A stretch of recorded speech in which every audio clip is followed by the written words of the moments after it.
do an introduction yourself, Mel? Because I would love our audience to know about yourself and what you do. Yeah, well, Naz, first and foremost, thank you so much for the opportunity to be here. It's going to be a really fun conversation. I look forward to it. I'm Mel. You can call me Meltem or Mel, either way. I was born in Istanbul, in Turkey. If anyone wants to visit, I'm also excited to talk about the city. I am based in Barcelona over a decade. I've been in UX. I led UX research teams, both in consultancy settings as well as in in-house tech companies. And recently, I had made a career transition myself. We can talk about the whys behind this too. But the TLDR of it all is that I have career coaching clients. And the reason why it's a UX career coaching, Naz, is that I'm not telling people how to do UX or how to do UX research. I'm rather applying to their careers a UX framework, what I have learned over the years, so that we can reverse engineer their careers. We can make the best of it. We can have them work happily, build confidence, all those amazing things. So this is my main focus. I'm looking forward to this conversation because um, I reached out to you because there's many, many things on my mind that's happening at the moment. And one of the key things I really wanted to speak to you, and obviously I'll give everyone the background. I watched the UX Minds podcast by Dale Husband. I really love his podcast. We're looking forward to having him on the show soon. And one of the key things I liked about your podcast, or generally what you stand for, is that you're helping a lot of people in this current turmoil industry at the moment. And I wanted to delve into that really first, about how the industry at the moment is so, how should you say, cutthroat. Mm-hmm. And how are you helping people to deal with this at the moment? Good one. So, a few people come to me, and I'll be honest about that as well. It's like, hey, I need to find a job. Can you help me find a job? And it's right, Naz. No, we gotta put food on the table, and of course, I have ad hoc services as well. I just was booked one for this morning where, I have this case study. Can you help me out with that? Can we, work on my portfolio? Can we work on my CV, or let's do a mock interview session? So I'm there also to help people go through tough and important moments in their career journeys. But at the same time, what gives me the greatest joy, and it's the most rewarding and the greatest ROI is there, is this sort of midterm, long-term approach to your career as something that is your legacy over the years. So for that, we look inwards. I ask people to go a little like inside to really understand their super talents, to really understand what are the areas they need to level up, to really help them set goals with me, Naz, in a way that it is fully controllable. It's not fully external, like getting a job, getting a promotion. Yeah, we want that. There's no shame in wanting those things, but you need to have a goal that is within your control about the things that you work on yourself. So these are the ways I help people. I do the ad hoc thing. I, of course, help when they really need me, but the greatest satisfaction is to go on a journey where there is that clear self-understanding, because with that, then you can tell better stories to others, whether it's your networking, applying for a job, seeking that promotion, rising up to challenges at work or outside of work. You need to know yourself as a professional before you go on telling who you are to the external world. So I love to help people with that. You mentioned something which I was just about to ask you on this subject, and it's the thing about putting food on the table. When you lose your job, it's very traumatic. It is a very Yeah. traumatic thing. And I think a lot of people are experiencing this at the moment, or are in fear of losing their job. And it's the biggest thing I really wanted to get your advice on, and how you're helping people go through this traumatic experience. Good one.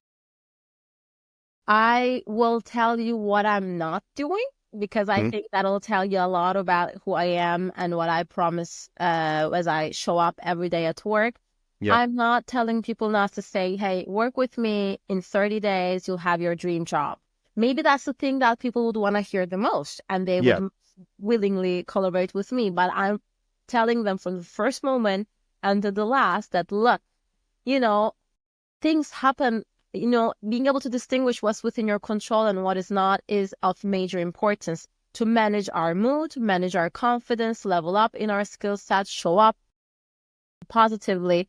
So I am not helping people that are laid off or they have to find a new opportunity to bring food to table, as you know, as you just said, by promising things that are external to what we can control. But I do help them to really understand who they are, how they can tell their experiences professionally, make sense of the impact they've created, how to get a better sense of where they need to level up.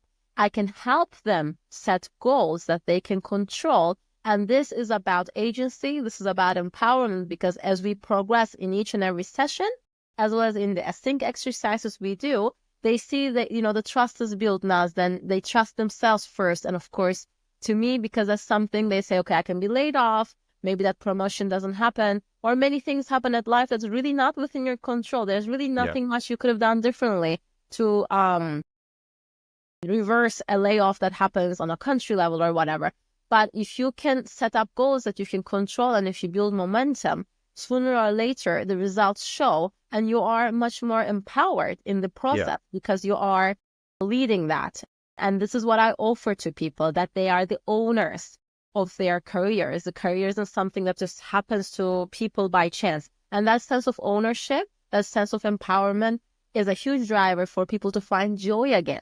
Yeah, absolutely. It's so important. We spend so many hours working. We better enjoy it.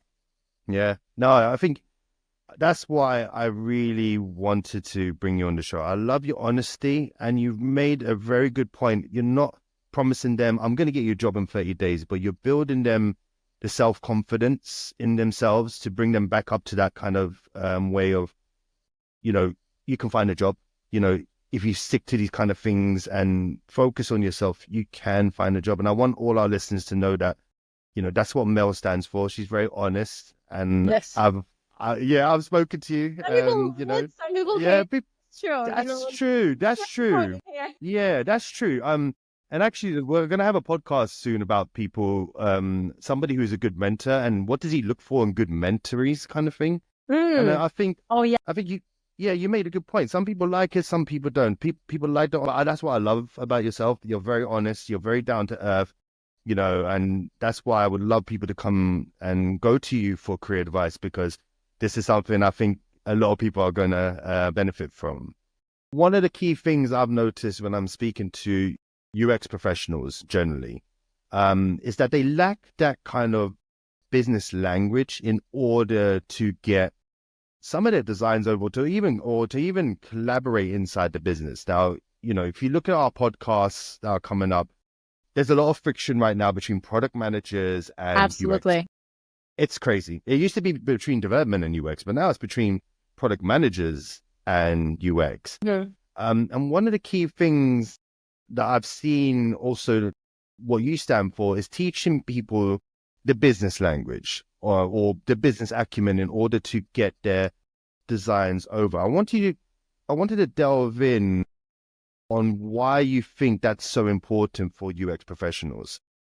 Thank you for bringing that up, Naz, and it also gives me an opportunity to clarify where I stand. Point number one, I don't have an MBA. I do love reading about business and, Harvard Business Review and many other things, but I'm not really standing here, sitting with you and positioning myself as a business expert. What I love to give people, and this is what I believe I'm good at and I love doing, is to cultivate that curiosity towards understanding the business in which they operate. Because once that curiosity is in place, people then go out there and do their internal research on their businesses. I don't ask them to learn the business, have a business administration degree. I want you to know your business. How does money flow in your business? One thing that happens now that one of the things that let me put it this way, spend a lot of time doing in my job is to review design portfolios of UX researchers and whatnot. And it always happens, no? Someone is really driven to make products user-centric, address user needs, make users feel satisfied. And I get it. Most of us are attracted to our field because we care about the users, and that's great. We should embrace it.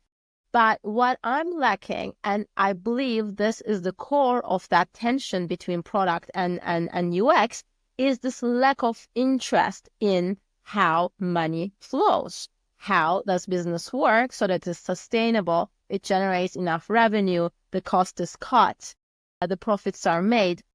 So I really am asking people to really understand why it matters to be curious about your business. Like, honestly, where does the money come into your business? What are the challenges unique to your market, unique to the circumstances of that business, unique to its size, unique to its scale, unique to the talent that it has? Many things, because understanding that is so important to help make ourselves part of making that business sustainable. And it's only through that sustainable business can we really help our users. So I'm not saying something manipulative or mean or, not like lacking soul. You want to help people, but you want to really care about the business. So if there's anything I want people to remember from my contribution to this podcast episode, is that like start being curious about how money flows, because that's probably what your C-level cares about. That's usually what people director level onwards care about. And if we can understand what language they use and how they communicate what they care about, then we can indeed frame our projects, our design challenges, what we are trying to do, how we're spending our time with that language, and we can then, work with a little bit more harmony and collaboration. Yeah. Let me ask you a question. Do you think people, and I'm sorry to use this terminology, but I tend to call myself a ground level person.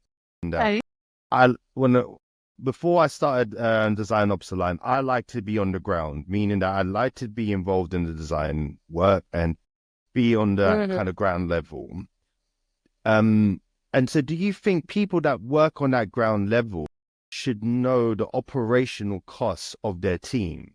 Now, the reason why I ask this is because it does cause some form of conflict to know your operational cost of your team, because then your team members are getting paid in a certain amount more than you. And I just wanted to get your thoughts on that. Do you think that people on this ground level should know operational costs? That's a good one. I love it. I love it. No, I love that how you're challenging, and I don't think there is this like fixed right answer. We're just gonna be thinking out loud here. Yeah. And hopefully, some people after watching or listening to us can join in and share their perspective.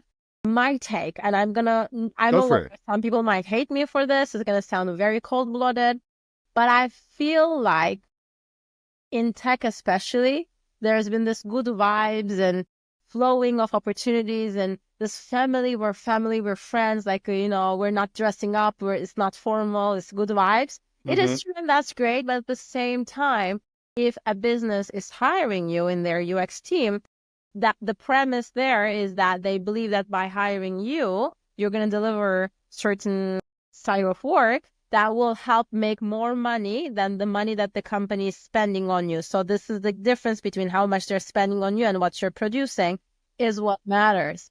So I think with that being the basis of any sustainable business that doesn't close up, it is wise people on ground level, even interns, to understand a little bit of like, hey, we have the end of year summer party, or we have this, or we have this meeting and that meeting, but understand that like when there is that meeting with the entire UX team for the 2 hours, everyone's calendar is blocked. This is that many hours. And what this translates to in terms of money is this many €1,000 or dollars or whatever. Yeah. Like understand that this is the cost of us being here. And so whatever we need to produce this quarter, next quarter, whatever, needs to be a little more than that. So I feel that helping people understand things in terms of opportunity costs, in terms of like what are the costs and what we need to make, I think can help people be a lot more impact oriented, a lot more result oriented, and ask themselves, okay, what is the ROI of me doing this? Because maybe I should just let it drop and do other things that will be more beneficial. So I think there's value in that for the people that are professionals to know, so that they can think of themselves as businesses too, that are operating within a business. So I feel like that's a good muscle to train. I'm going to do some product placement, Mel. Here we go. So no, the reason why I wanted to bring it up, I think with Design Aligned with our company, we really focus on sustainable design mindset. And one of the key things we try and bring up to our clients is that sustainable growth or that sustainable kind of design aspects, because one of the key things we try and do is try and reduce costs for businesses due to the digital footprint. And now most designers don't know this. They think, well, I can keep recording my Teams meeting and, they're not going to be stored anywhere. Well, we got unlimited storage. And I'm trying to explain to them that there is a cost. There is a cost on the ground level for everything, for all our tools, for all the data storage that we use, the AIs that we're using. It all is a cost behind it. And that's why I try and explain to them the cost on the operational aspect, not on a salary aspect, because in my experience, I think it causes more problems than solving issues. And that's why I wanted to get your take on it. Interesting. No, I think I agree with you. I don't disagree with you in that if all we do is just offering that transparency and not doing much more work to unpack what it means, it can backfire. Another thing I'm anticipating that could go wrong is that people at the ground level will find out how much people on top are paid, and then they'll be like, damn, what is this person doing to deserve this, and why am I so underpaid? So in other words, not sharing the financials is also one way to control people. I mean, there is that side of story too. So if there is an ideal world, I know we don't live in that world, but I think if there was more transparency and education and openness to help interpret that transparency, to unpack that, I think everyone would be better off as professionals and also as an organization. So Mel, one of the key things I always notice on your website and what you also stand for is really UX to build back that relationship with product managers and how we should advocate for them to be much more of a mentor in our day-to-day work life and working in the company. I wanted to get your take on that and why it's so important for that relationship to be mended.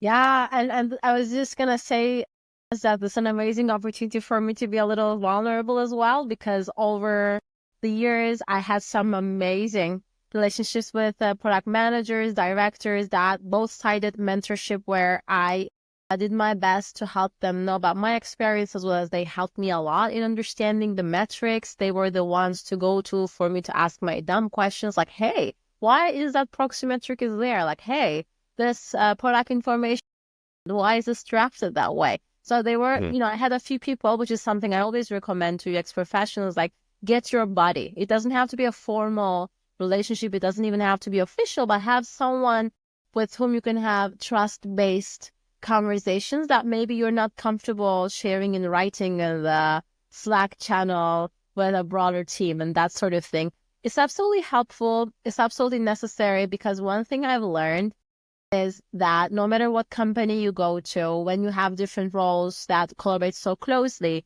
let's say product management and UX as we're now discussing, if we're not transparent, if we're not open, if we're not building rather a common language of shared interest and shared goals, it's so easy for people to surrender to their egos. I come from a research background. I worked with designers very closely. Right now, a big chunk of my clients are in design too. It's a special thing where, it is the solution you create. It's your understanding of the problem. So it's very easy for designers to identify themselves with the solution they created. So any feedback they gather, any challenge they face, any pushback from a product manager and so on, like it can really cause a lot of difficult emotions to manage. And product managers aren't any sort of superior species either, let me tell you. Some of them really have a lot of work to do to improve their communication skills, to give better feedback, to share a little better what the heck they know, because maybe they just came out of a business meeting where, there's a different challenges with the budget management, with timelines, with market pressures. Maybe like they have a good reason, they know, but they don't communicate it, they don't co-own. Or let me say it this way, that could be more understandable now, is they don't bring on the UX team earlier in the process. Yes. They have their thing going on, but they ask the UX team to execute, and the UXer is mad. So it's like a both-sided thing. But I'm convinced that unless we are, building our own thing in isolation where we are a team of one, which in most cases, like this is ridiculous, we never are, we have to collaborate. We have to have that trust-based relationship. And one thing that I've learned too later in the game, in my humble opinion, meaning that I wish I had known it sooner, Naz, is that, we talk about metrics, we talk about the different language, like the language of product managers, the UX professionals, the engineers, like all those things are real and true. Nothing wrong with that. But I think we sometimes forget that at the end of the day, we're talking about people. We're talking about, building trust, building relationship. If that's not there, no matter how we work, what Scrum, meeting we go to, or whatever Jira ticket that we create and we tag someone or another, those are going to fall into pieces. We need to also find a way to connect with people personal level.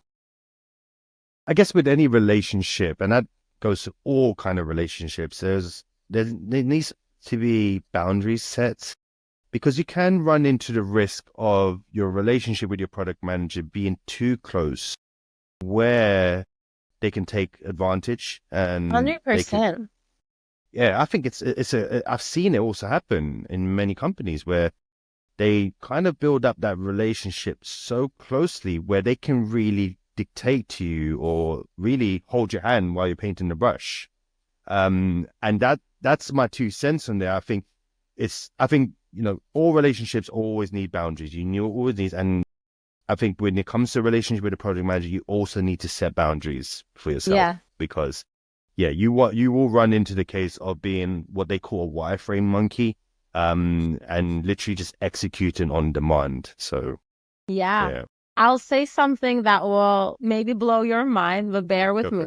My definition of a close working relationship, because we got to define that first to make sure we're aligned, is where we are not shying away from setting our boundaries. Because if we work closely, if we define it as we sit together, we have daily meetings, we collaborate on the same projects, that alone is not a definition of a close working relationships. Close working relationships are, I understand what you care the most about. I understand your biggest frustrations. I understand your language. I also understand your boundaries. We have the, let's say, responsibility and the right to share our boundaries and also understand the boundaries of the other person without having that explicit, and finding ways to, call it out if that doesn't work. Proactively, of course, generating some solutions potentially to discuss. We can't really mention a close relationship. So clearly there has to be mutual respect. Yes, mutual respect. To work that out. Yeah, that was the word I was looking for. It's that mutual respect. And I think it's like I keep mentioning, it's as I keep mentioning with all relationships, not just like your personal or everything. Anything that has a relationship always has to have that mutual respect. And then once you have that mutual respect, I think you both shine. And it happens in marriages, it happens in relationships, it happens in your work life. You have to give each other respect. So I'm going to take a swing at really a topic that also resonates with a lot of people, is the ability of storytelling or pitching your ideas. And I think this is a very big subject, because it ties into that kind of business language aspect of having the ability to sell your ideas, and also, again, speak your language, and at the same time speak the business language. And I see that you put a lot of, how should you say, time and effort and attention to this. I want to really get your take on how this is important in your business, in teaching people about that. I love it. let me be transparent, vulnerable, mark boundaries, whatever we discussed in the earlier section. If I'm so obsessed with this topic, which I clearly am, and I love to learn a lot on the subject, practice, share my learning, learn workshops, there is a lot more that is coming up soon. I'm not coming from a place where I say I do it all right. I made so many mistakes. I paid such high prices. And so making those mistakes over and over myself and seeing others in tech making those mistakes helped me finally understood how important that communication is. And you know why? As we dismiss those soft skills like it doesn't matter, everybody has them. Well, turns out your hard skills, as you call it, mean absolutely nothing if you cannot find the right way, the right time, the right means to communicate. This is relevant for you to get the buy-in, for you to get that promotion, for your project to be impactful, for your project to be unblocked. So it is my experience with the importance of the subject, having gone through so many mistakes, myself included, is making me obsessed. Yeah, I love it. Topic. I think it's the one of the biggest hurdles of UX designers, or just generally people in this design field, because you could be great at something. You could be a great designer, you can be a great researcher. And I think if you're not able to communicate and storytell and, during your storytelling, have a kind of way of pitching and getting the key points and getting the key things, then you fall short. And this is where I think, somebody like yourself who has that knowledge is really going to help people in getting to that final hurdle, or getting over that final hurdle, as you say. So, I like that you're obsessed with it, and I think it's one of the key things that I think a lot of, and I'm just saying from my experience, I'm not saying that everyone out there doesn't have this skill, but I think it's one of the key skills I have seen in my time being a UX designer that people lack. As well as product managers and engineers. So it's not just us UX, it's just like we're part of this big bubble. Yeah. And what would you say for people who really want to learn the ability to storytell and pitch? What's the most important things that you think they should learn? Good one. So I will take a step back, first of all, as per tradition, because one thing our conversation on this topic hasn't identified yet, Naz, is that we are not starting from the same level. We usually use English in many tech companies and communities, independent from where our offices, remotely or otherwise, are based.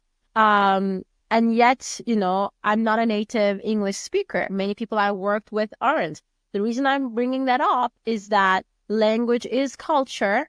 And when you are in this international setup, people bring in their values, what is normal and common, and how things are spoken about in their native languages. So when everything comes together and is translated to English, that adds another layer of challenge. I'm not talking about whether you use the right punctuation and the verb is, written in the right way, but I'm actually talking about how things are said, what degree of directness, what degree of active word choice, and that sort of thing. This is also very cultural. So going back right at you, that question that you asked me, recognizing, having that self-awareness is fundamental. Like, what is your native language? When people see, or you yourself look back at what you write, whether it's a Slack message, an email, a presentation, or when you talk to your colleagues, when you run a presentation, like who are you really? Are you just going like right to the topic, or you have this like first 5-10 minutes of going around the bush? Are you talking? Are you direct? Do you use short sentence? Do you use plain English? Or you believe that you have to have complex terminologies, complex language to express your sophistication and skills? So getting obsessed a little bit about your communication, trying to diagnose non-judgmental awareness. Of course, I want you to cultivate curiosity. I don't want you to slap yourself because you're not perfect. That's not the point. That is the first thing. The courses that I give, and as well the workshop that I run, what I do is I was trained in liberal arts colleges at University of Chicago. So, big part of what we did, apart from like getting a degree in whatever specialization, was to really understand how to communicate, how to ask questions, how to order your ideas. All those things was my fundamental task. And then I went to Harvard as well, to the writing community there. So I did a lot of tutorials as well. So the fun exercise that I've done now is actually was to translate, okay, so all those things that I've learned in academic setup, how do they translate to our work as tech professionals? Because we are not here to write an academic thesis. We're not here to build an argument and defend it for the Nobel Prize Committee. What we are doing here is to work in tech. So I understood what values really mattered, like speed matters, precision matters, all those things matters in tech. So how can we then adapt our communication, especially in writing, which is a lot less forgiving than spoken communication, where your mistakes could be altered with your voice and your facial expression. You can observe people in front of you and just with that feedback shift a little bit what you're saying. Written communication is a lot less forgiving. So how can we improve that to really serve the needs of our businesses? So this is what I've been doing basically. Enjoying the content? Don't forget to subscribe to our YouTube channel and follow us on LinkedIn, TikTok, and Instagram for more updates. Your support helps us bring you even more great content. Now let's get back to our podcast.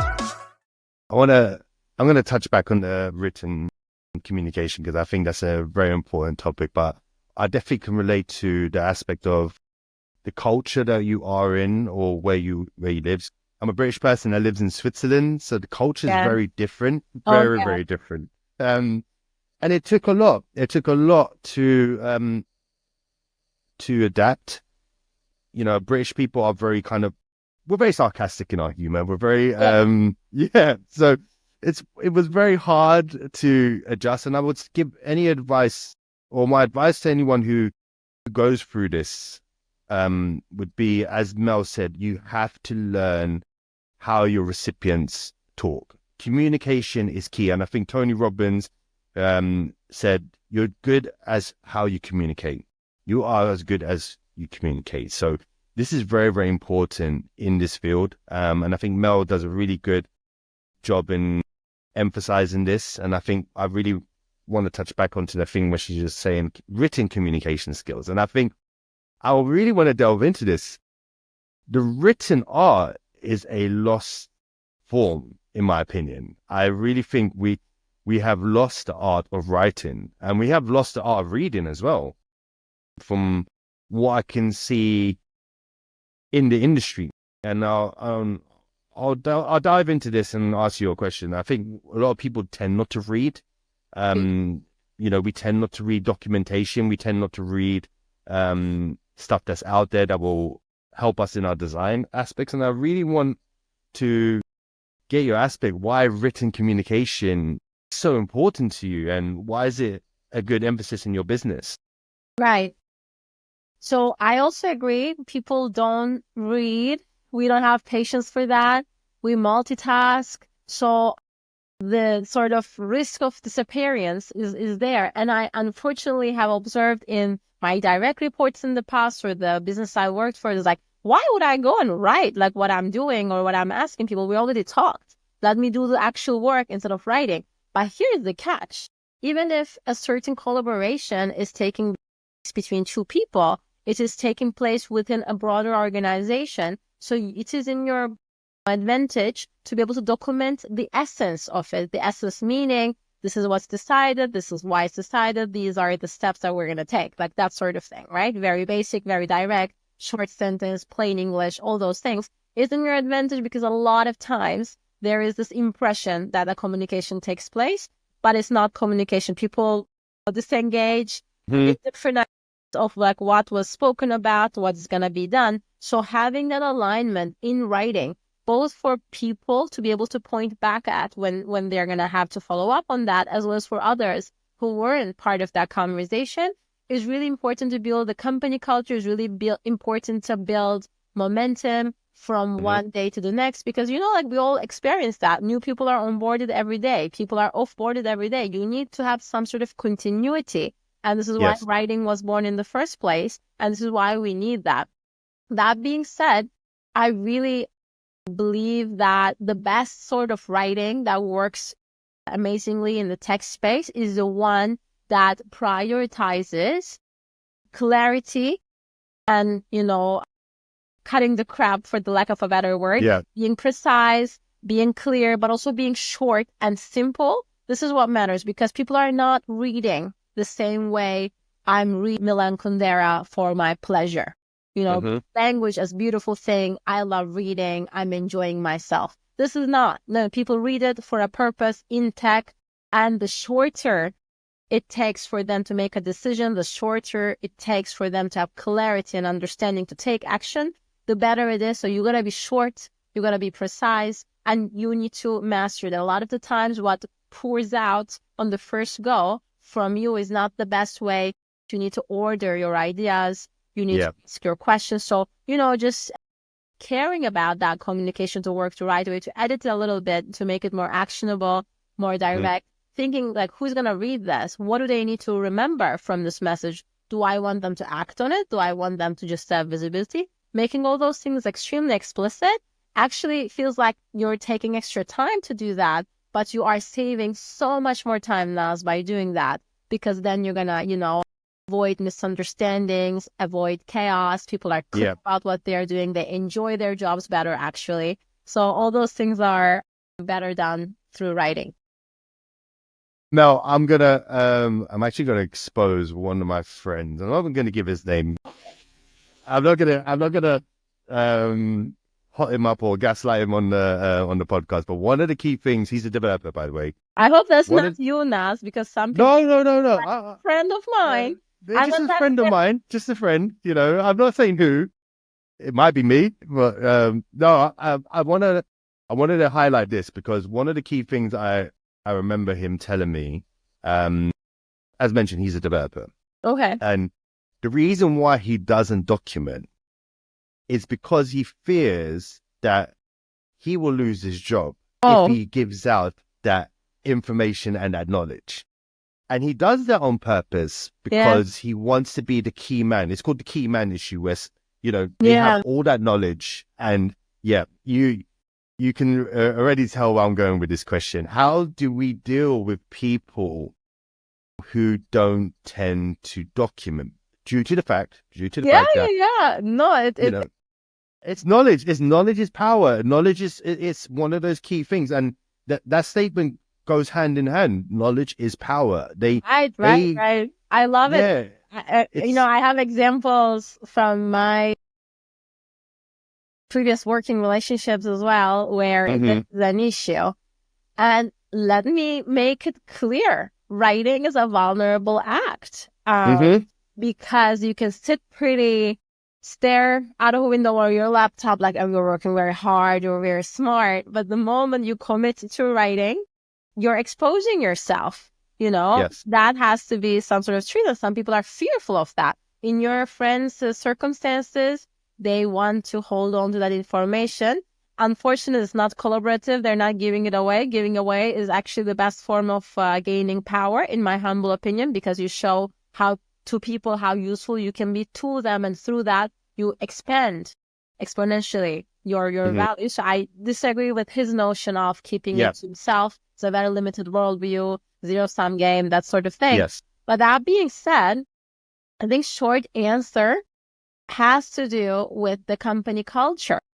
If senior leadership, if the culture in which we work, if we do not value communication, coherence, clarity, simplicity, if we just value a certain action to be done without really caring about how the communication takes place, then, there'll be people like in your case, because I know that, like, if I write, they will know how stupid I am. If I write, I might be challenged for what I've written. If I write, they will know that I got it wrong. So, of course, not writing, you're saving time, you're acting cool, I get it. But if we sort of reward writing, if we show people examples of how it needs to be written. I work with so many also project director level people that don't write. Like there's silos here, silos there. They are sitting around processing things so beautifully. And yet, what should we all know? What is our baseline? What do you want everyone to understand? It's not there. So it's a very risky thing. And I feel like it's part of the culture. It's a cultural need to address that. No, absolutely. And I think that's one of the biggest things. It is culture. Culture makes a big impact into your way of document or just writing in general. And again, I think one of the key things we do in DesignOps of the Line is when we go into a company, we analyze how things are operating. One of the key things that we do analyze is how people digest information. So we look at, okay, who are the people that are going to read this documentation? Okay, is it going to be a level 1 person? Level 1 meaning they just want the quick synopsis. The level 2 people, how they're only going to kind of like the nitty gritty details and the key information. And then the level 3 people is they want the full bang and the full communication. And that's been one of our biggest USPs in our company, and really analyzing our partners, also our contractors, and seeing how the operational communication is there. It's one of the key things in DesignOps. And I think, as you mentioned, it's not a good practice of my friend. I'm not going to preach that he's doing anything right. I think, as you mentioned, he is doing something wrong, but I think he does it because there is that fear factor. And I think there's a lot of fear factor, and it really ties into my next kind of question. Can't be a podcast without talking about AI. I think it has to be done. It's hot. I have to cut you 1 second though, because I feel like the source of social justice part in me doesn't help me, shut my big mouth. But go for it. Give grace to your friend. Maybe he's gonna, or he or she or they're gonna listen to this. They're gonna feel bad. Definitely. I think that guy is also very smart. I have to recognize that, because he had understood, as many engineers are very smart, like what is the minimum amount of work I can do to get the maximum result. He figured out, for my writing, for my good documentation, I'm not going to be rewarded. Yes. I might even risk being attacked for whatever reason, so I'm not going to do it. So I think it's not that he's doing things badly. He made a mistake. He is just the outcome of the toxic culture where he's placed. So I think it's the culture. If anyone is responsible, it's the senior leadership that have the leadership requirement to rise up to the challenge, and not that guy. That guy, if anything, he's smart. So I have to say that. Well, it's a balance. And I think it's the whole thing about putting food on the table, and the way the current market is at the moment, and with the introduction of AI, I think everybody just has that looming factor of what's happening in the market. And I think that's why I wanted to get your take on the impact of AI and how it's influencing, or not influencing, how it's affecting the UX field at the moment. Good one.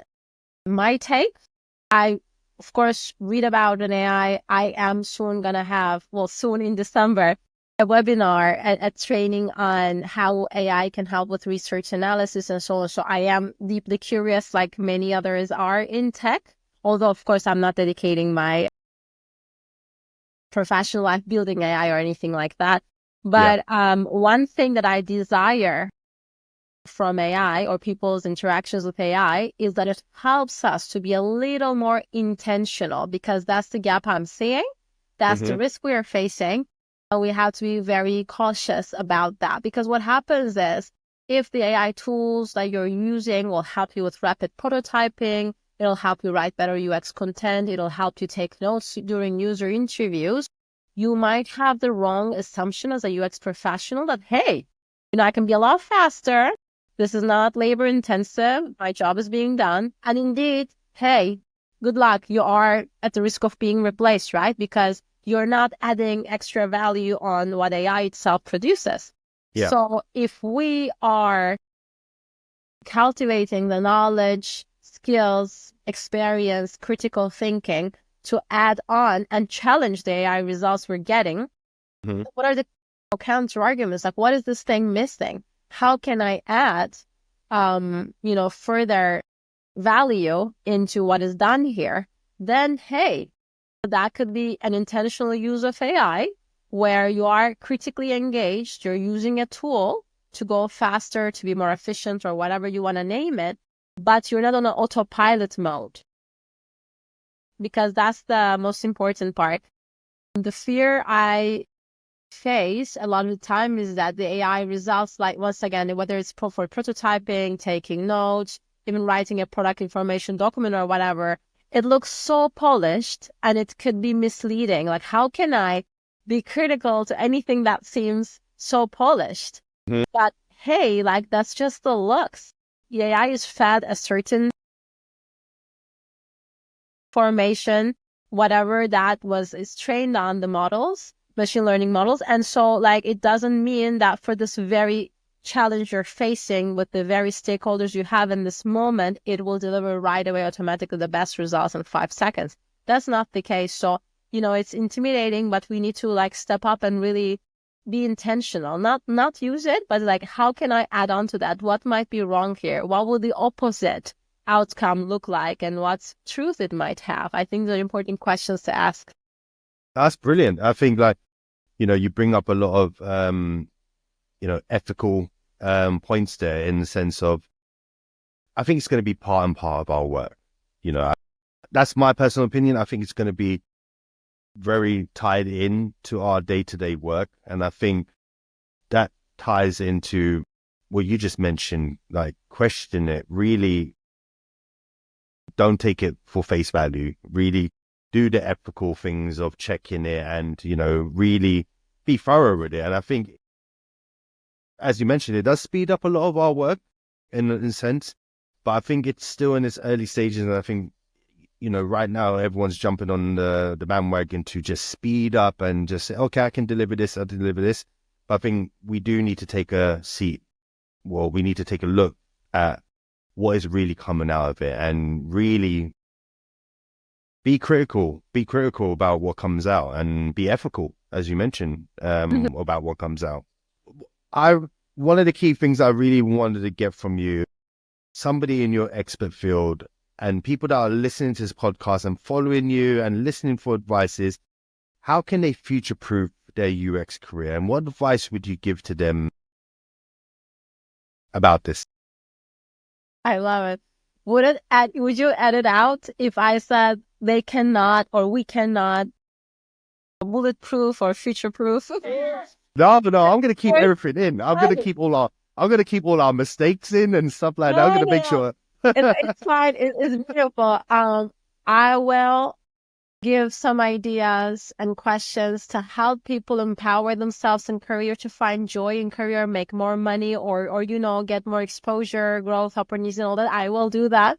But for ethical reasons, since we're transitioning from that topic, Naz, I will say that I don't know any longer if the right mindset is to say we're going to future-proof or bulletproof our careers, because I think what we really need to do instead is to make peace with uncertainty and detach fear from uncertainty.